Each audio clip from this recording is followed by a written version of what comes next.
Igsuon atong scripture reading karon na sa John chapter 15 verse number 18. Ingon na bala ang kasulatan, if the world hate you, you know that it hated me before it hated you. Diri mo makita igsuon that Jesus Christ reveals the reality of a believer's relationship with the world.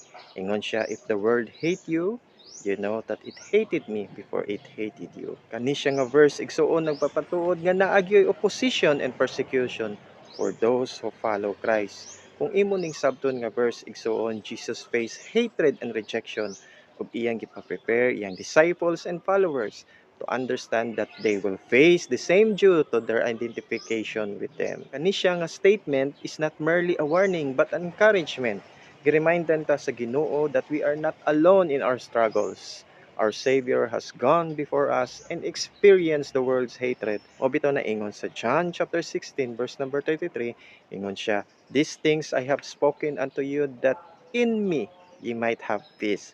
In the world ye have tribulation, but be of good cheer. I have overcome the world. Wow, pagkanindot sa promise igsoon. Times of hatred or persecution, we are called to respond with love and grace, reflecting Christ-like character. This can be challenging, yet it is through such trials that we grow stronger in the faith and witness to the world around us. Igsoon, thank you and God bless us all.